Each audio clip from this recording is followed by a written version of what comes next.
Yeah? Yes, when I was 14, that's true.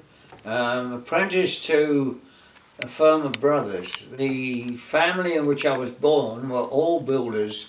The men of the family were required to learn a trade, preferably different from the others. So you've got a butcher, you've got a painter and a plasterer, a concrete, a roofer, and a plumber. And my lot became a plumber. But in effect, we did extend over to the other trades, so it was a fairly good grounding. The time that I was operating in was during the Depression years, the 30s, and therefore money was extremely tight. And the firm itself was run by my grandfather and probably had about 20 in, most of the men were painters, and they were hired on a weekly basis. That is to say, on Fridays they got paid and they'd assemble outside the office, and he would say to the men, I shan't be needing you or you and you, but you I will require. And in particular, one man was an old painter who was deaf. Needless to say, he was called Deafy.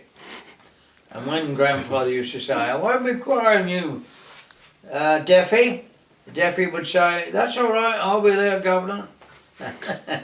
He couldn't sack him. Anyway, as I grew up, there was a firm operating also in the vicinity. I left the auspices of the family business and went and did an apprenticeship with 5 brothers, Heath brothers. They were very hard working, and that meant I was also hard working. They made certain that I wasn't idle, and at one occasion I was required to clean all the men's tools on a Saturday morning. In this case there was only 2 men in and everything was polished and shown. Now I went to the boss and said, I've got nothing to do. He then said, you've said that and it's the last time I ever want to hear it. Yeah. He said, you just move. Even if you've got a bit of cotton waste in your arm and you move, you do not stand still, you do not say, I've got nothing to do. And to this day, I've stuck to that principle. From there on, we progressed through one of the brothers to the other brother as I got more and more advanced, until I was just coming up to 18, when of course the Second World War was imminent. And it was apparent in the year 1939 and 40 that Hitler was in fact out to conquer the world. At the time, in my spare time, I was a sea ranger. Now this involved cycling up from the Willesden, where I was born, to the embankment of the Thames just below Tower Bridge.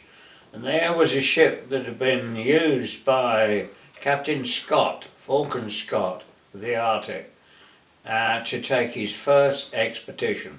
This was not the one in which he perished, but the previous one. And that was a monument, but it was required to be maintained in good condition, particularly all the rope work, the cordage and the varnish work on the decking, and it was my lot to help to do this, and many's the time I slept in the same cot the Captain Scott would have occupied. Yeah, okay. When the war broke out, there was a period of some nearly 12 months in what we called the false war. Nothing much happened. Yeah. But nevertheless, they were desperately short of men in the forces. Most of the reservists were called up, men who'd served their time and had taken a pension, but they were required to remain on call for a further 5 to 7 years. Yeah. And it was mostly those men that I was with. And they were in the Navy. We were asked if we would assist the Navy in that case. Because we were still underage, we were volunteers, and we were given the opportunity of resigning, declining a further service until we became of age. At the time, we were all on the bus, some 40 of us, and approaching the dockyard at Chatham, the petty officer in charge on the bus said, "Does anybody want to get off?" And at that time, the bus was doing apparently about 80 k's. So, needless to say, nobody got off. So you all volunteered from there All on? volunteers, and it was apparent that I'd got the wrong note because I'd invested 50 bob in a brand new light grey suit made by Messrs Burton and Company. And when you, for the first week, you got no uniform, you were required to carry out the work that was aligned to you in your civilian suit. In my case, it was cleaning out the washrooms, and you were given a broom, a bucket of hot water, and some soft soap, and you simply wet the floor and scrubbed it with a broom. This I was diligently doing, dipping the broom in, until the chief came and said, "Not like that, son." And he got the bucket and promptly threw it all over my brand new green trousers, and from which they never recovered. But that was the motto that stood out. Never volunteer for everything, never. Yeah. And that was the case of the war. And from there on, we had been allocated to a job in the docks, King George V, all young men, and about 12 of us. Would we care to join the Navy? Yes, we would. We would win the war for everyone, no bother, we'd just leave it to us.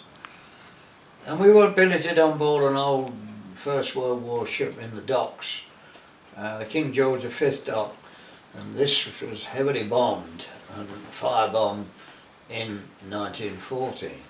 Yes, we were there in the ships, the big ships were parked along the quay, and we were sort of tucked under the stern of one of them, which was blazing furiously from end to end. Alongside the dock there was the warehouses, tin roof warehouses that housed most of the goods in, and a lot of these were sugar, and if you don't know, sugar burns intensely. It does, almost like an incendiary. Yeah, okay. Through the roof was a landmine suspended there by its parachute. It was on one end, and of course it was in danger of being consumed by the flames, and presumably would have gone off. In that event, I wouldn't be telling you this time. And the lads were sitting in the wardroom, which was the upper part of the boat. She was a good English oak, 2 inches thick, and the response to somebody saying, "There's a bloody landmine hanging in the door, what do we do?" And somebody said, "Shut the bloody door," which of course we did, and we survived that lot there. But the victuals were supplied by the hospital ship, fire floats, an ambulance crew that were operating, the police on the Thames, were all situated in Woolwich, which was a big depot, and the food was issued on a weekly basis to us by a little Irish lady who had a whole team of 40 cooks under her, and they got the food. We were required to row from the King George V dock to Woolwich, which was a good mile and a half, either with or against the tide according to the time of day. The tide used to run up to 7 knots per hour, which is considerable, and it meant a lot of effort in rowing up to get to this depot. In any event, the old Goddess, the ship that we were billeted on, was lit by a little petrol engine that supplied the lighting. The engines of the boat were two Gardner diesels, quite massive things, and they've not been operated for years. She's been towed there. We managed to scrimp and save a little bit of petrol from each week's lighting until eventually we got enough to start the diesels. We were determined to sail this old ship up to Woolwich and proudly display the ship to Mary, who was the cook, another Mary, who was the cook, the Irish cook, and we were determined to show us how we could win the war. We got the thing out of the docks when the river was mined.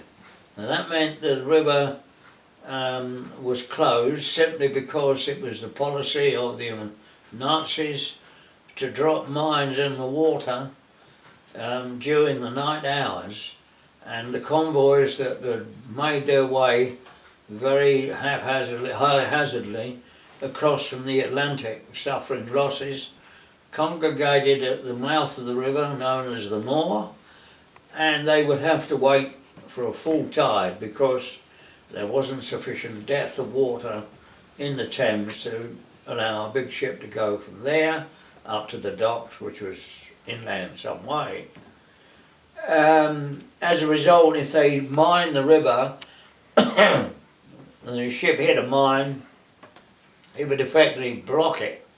No ships could get out. They just sat there and waited for the bombers to come over, and so they achieved their object and they got sunk at their mooring. And the policy of the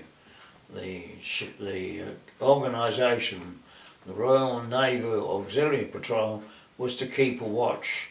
Along the river was a series of ships, old ships, very similar to the Victory, training ships, wooden one, and also forts of Cliff and Who, mine watching. They would position themselves in 5 or 6 different areas at a particular section of the river, and you could hear the bombs coming in and see the parachute and blowing. So by marking the point at which it entered the water from 3 or 4 different ways, you could pinpoint it. Then the mine sweeper would come along and sweep the mine, and the ships would come up satisfactorily. So this is when the river was closed. We sallied forth into the river, flying the white ensign, therefore senior service, nobody could stop us. And we did in fact make it up to Mary's depot, albeit with some problems, but we made it. And showed up, collected our rations and set sail back for the docks. When we got there was a reception committee of officers of the Royal Navy, etc., etc.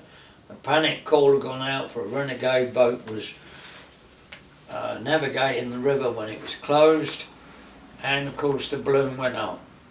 As a result, we were all sent to various places, and that was the last I saw of England for 2 years, having then been dispatched to the Middle East, and some went this way and some went that. So there you are.